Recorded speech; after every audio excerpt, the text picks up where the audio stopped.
Hello, gamers. Happy Monday. It's me, Lemoni, and I just wanted to give you a quick announcement that the April patch is now live. This is live. I'm currently on. It's 9:47 a.m. And you can see here that I have life staff combat buttons. Okay, so I can toggle between group mode. I can target certain party members 1 through 5. So we're going to have to figure out some solid key bindings for that. But let's go through the April patch and tell you everything that is coming so you can be ready and jump right on today.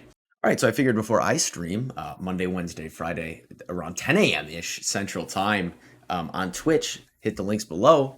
Let's go into the April update. So what are we seeing? Somehow this slipped past me. I didn't even realize it was coming out today, to be honest with you. And now here we are. I have some new settings to play with, some new builds and stuff I'm going to do. What can we expect? In general, new quests. They're always adding some quests, some fixing some things, making sure everything works properly. I appreciate that. I like that we're going back through it, adding in new things here and there. Exploration, raffle bones will now only spawn at level 66 in zones that can reach 60 plus. So there's more raffle bone stuff. I haven't seen them yet. Maybe some of you have. In general, fixing some issues with body blocking, disconnecting or leaving, some other random little bugs that they're fixing in expeditions. The big thing in this patch was quality of life and bugs.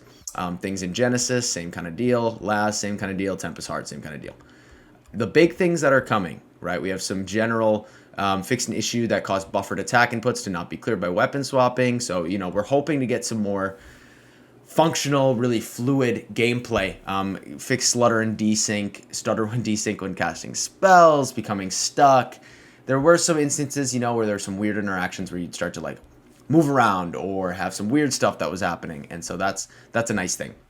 Perk-wise, they did change something with Gravwell that caused an inconsistent activation and no visual effect, removed an unintended 1-second route applied to the targets next to the caster when the perk activated. It's Insatiable Grav.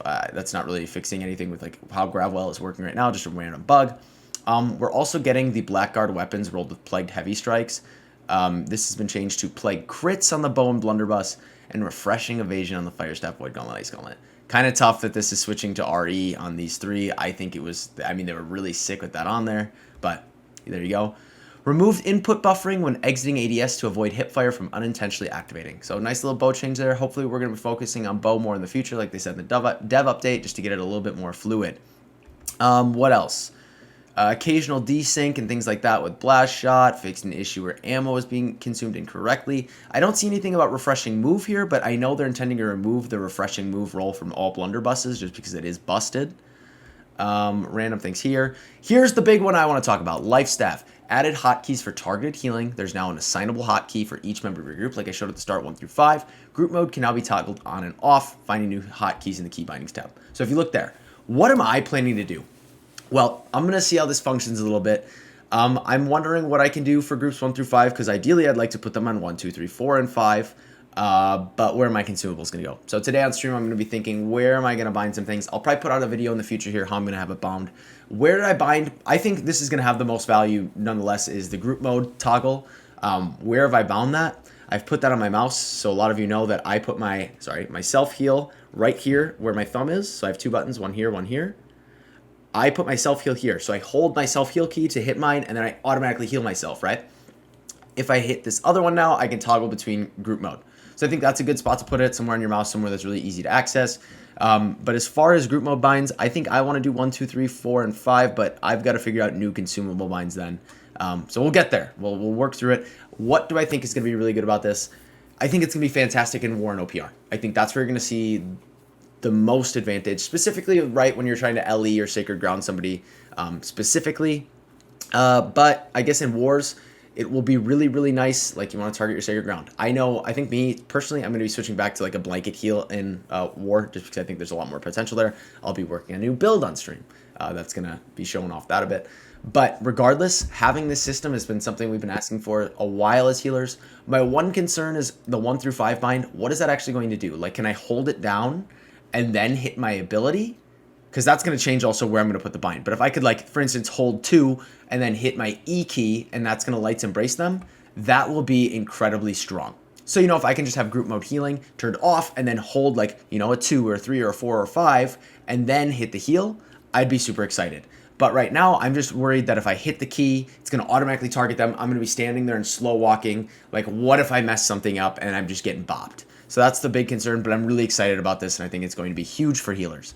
As far as musket, fixed an issue with shooter stance, all kinds of issue fixes, bug fixes. If you just keep looking through, again, bug fixes, bug fixes, bug fixes. And I think that's the biggest thing from this update. At least we're not getting it at the end of the month. A lot of quality of life, bug update kind of things. Economy, hidden stashes are back, so that's nice. I think the rabbits are still here. Rabbits shouldn't be gone, but stashes are back, so you can use those to get your, berries and in your diamond gypsum, I do believe. But they're not going to drop from things like bushes, bulrush, or nuts. Things that require tools only, so you can't just go walk up to a bunch of bushes. Other than that, just other bug fixes. But then we get quality of life. There's a lot more still to go through. When entering a settlement outpost, opening the map, it'll automatically zoom in. Super nice. Updated quest icons.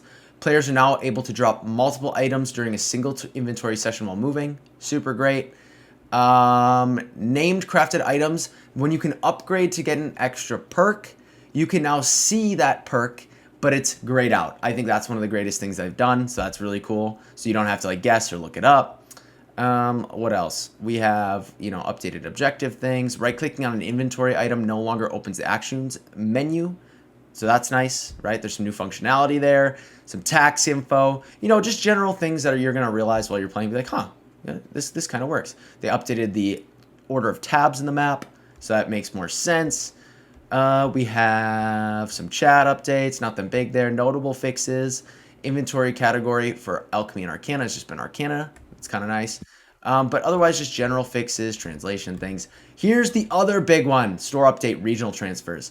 They have now enabled paid server transfers. So you can now pay for one.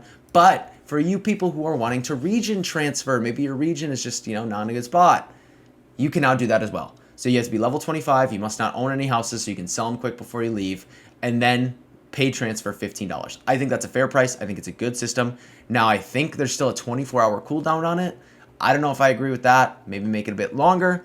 There's some sweaty people out there who will transfer, get everything they want, and then transfer back constantly instead of just using their token. And I don't know how I feel about that. So keep that in mind. You can now transfer at a whim.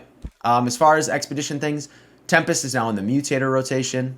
That's super chill, super nice, and exciting. Just some general war fixes, bug fixes, weapon damage tooltips now ensure elemental perk attribute scaling is accounted for. I'm curious to see what that means. So I'm really eager to see like some of my focus scaling things.